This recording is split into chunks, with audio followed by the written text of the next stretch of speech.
in the bustling heart of Umuofia, a town vibrant with the rhythm of drums and the scent of agusi soup, lived Adaobi, a woman whose beauty was the subject of countless songs and whispered admiration. Her skin, the color of rich mahogany, glowed under the Nigerian sun. Her eyes sparkled like polished obsidian, and her smile could melt even the most hardened hearts. From the oldest elder to the youngest child, everyone in Umuofia agreed. Adaobi was a masterpiece, a living sculpture carved by the gods themselves. She knew it too, and carried herself with an air of regal confidence, her head held high, her laughter echoing like chimes. Her fiancé, Chike, a man of strong build and gentle spirit, adored her beyond measure, showering her with gifts and promises of a life filled with joy. Their upcoming marriage was the talk of the town, a union destined to produce children as beautiful as their mother and as honorable as their father. Adaobi spent her days basking in the glow of this adoration, meticulously oiling her skin, braiding her hair into intricate patterns, and choosing the finest Ankara fabrics, convinced that her outward perfection was her greatest asset, a shield against all worldly troubles. Days before the grand wedding ceremony, as the market buzzed with preparations and the air hummed with anticipation, a stooped old woman, her face a roadmap of wrinkles, approached Adaobi. She was a stranger to Umuofia, her eyes holding an ancient, knowing glint. "For your union, child," the old woman rasped, her voice like dry leaves rustling, extending a package wrapped in faded indigo cloth. Inside lay a mirror, unlike any Adaobi had ever seen. Its frame was carved from dark, unidentifiable wood, twisted into serpentine shapes, and the glass itself seemed to shimmer with an inner light, almost alive. "It shows the true reflection," the woman murmured, her lips barely moving, before vanishing into the crowd as swiftly as she had appeared. Adaobi, captivated by its unusual beauty, dismissed the woman's cryptic words as the ramblings of old age. She placed the mirror in her chambers, a new prized possession, eager to see her flawless face reflected in its unique surface, unaware of the profound truth it promised to unveil.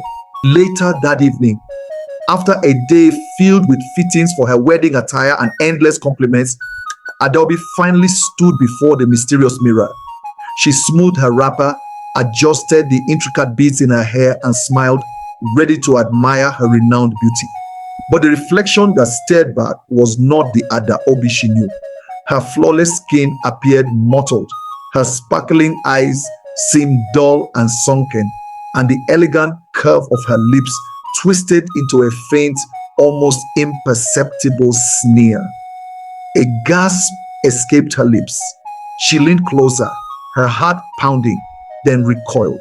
This was not her. The mirror must be flawed, perhaps warped by age or a trick of the dim lamplight. She moved it to a brighter spot, then to another, but the distorted image persisted. "Impossible," she scoffed, her voice laced with a tremor of unease. "This whole thing is broken." She tried to convince herself it was merely a trick of the light, a faulty piece of glass, a momentary illusion. Yet a tiny seed of doubt, cold and sharp, began to sprout in her usually unshakable confidence. In the days that followed, a subtle shift began to ripple through Adaobi's world. The effusive compliments that once flowed freely now seemed hesitant, almost forced. When she walked through the market, the usual admiring glances felt less intense, sometimes even replaced by quick, averted eyes. She overheard snippets of conversations. "Has Adaobi been well? She looks different," or "the glow isn't quite there anymore." Adaobi, quick to dismiss any negativity, attributed it to pre-wedding jitters, or perhaps the jealousy of other women who envied her impending happiness. Yet each morning, the mysterious mirror continued its silent, unsettling testimony. It still showed the same distorted, almost aged version of her, a reflection that seemed to mock her denials. She would spend longer hours in front of it, scrutinizing every line, every shadow, trying desperately to find the Adaobi everyone else saw, the Adaobi she believed herself to be. The discrepancy between her self-perception and the mirror's truth gnawed at her, a persistent itch she couldn't scratch. The most painful change, however, was Chick's growing distance. Once, his eyes would follow her every move. His touch was constant and reassuring, and his words were always filled with adoration. Now he seemed preoccupied, his gaze often drifting past her, his responses curt. He spent more time away from their compound, citing urgent preparations for their new home or lengthy discussions with the elders. Adaobi tried to brush it off, telling herself that the stress of wedding planning was affecting them both. Yet the mirror, with its unflinching honesty, seemed to amplify her anxieties.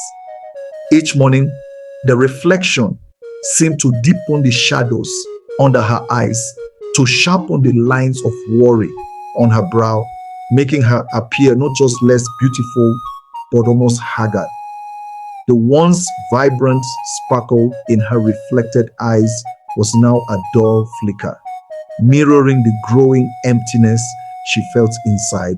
She longed for Chick's comforting embrace, for his reassurances, but he remained elusive, leaving her to confront the unsettling truth of the mirror alone. Desperate to understand Chike's sudden aloofness, Adaobi decided to follow him one sweltering afternoon. He had claimed to be meeting with the kola nut sellers, but her intuition screamed otherwise.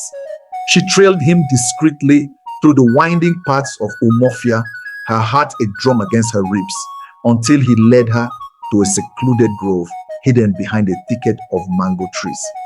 There, beneath the shade of a sprawling iroko, stood Chike, his back to her, his arms wrapped around another woman. Adaobi's breath hitched. As the woman turned, Adaobi's world tilted on its axis. It wasn't just any woman, it was Neka, her own younger sister, whose quiet nature and plain looks had always kept her in Adaobi's shadow. Neka, who had always looked up to her, admired her, and now was stealing her fiancé. The betrayal was a physical blow. When Adaobi finally looked at the small hand mirror she carried, the reflection was horrifying. Her face was contorted with rage and jealousy, her eyes burning with an ugly, unfamiliar fire, making the mirror's previous distortions seem almost kind. Adaobi burst from the shadows, her voice a raw cry of anguish and fury. Neka! Chike! How could you? Chike, startled, quickly stepped away from Neka, his face etched with guilt. He confessed, his voice heavy with regret. Adaobi, I tried, but your beauty, it became a wall. You were so consumed by it, by the admiration, that you forgot to be kind, to be gentle. Neko, she saw me, truly saw me, beyond the expectations. As Chick spoke, Adaobi glanced at the small mirror in her trembling hand. The reflection shifted dramatically. It wasn't just an ugly face, it was a face twisted by bitterness, vanity, and a chilling emptiness. At that moment, the mysterious old woman from the market materialized from the surrounding trees, her ancient eyes fixed on Adaobi. The mirror, she rasped, her voice clear now, does not reflect what the world sees, but what the heart holds. Your beauty was a gift, Adaobi, but your vanity turned it into a curse. It reveals the true reflection of your soul. The truth, sharper than any blade, pierced Adaobi's heart. The old woman's words hung in the air, a damning indictment.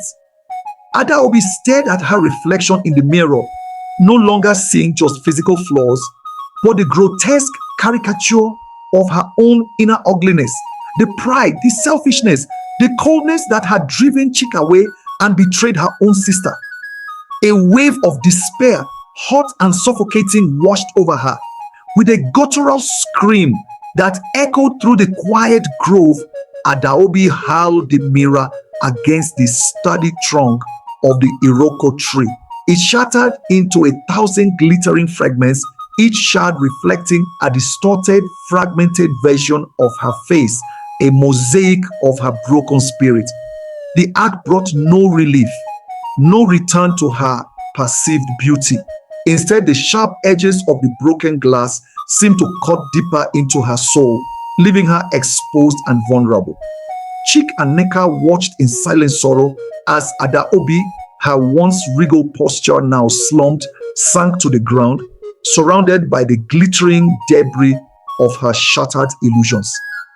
Her outward beauty, once her greatest asset, was now irrelevant, for the mirror had revealed a truth far more profound, leaving her alone with the devastating reflection of her own betrayal.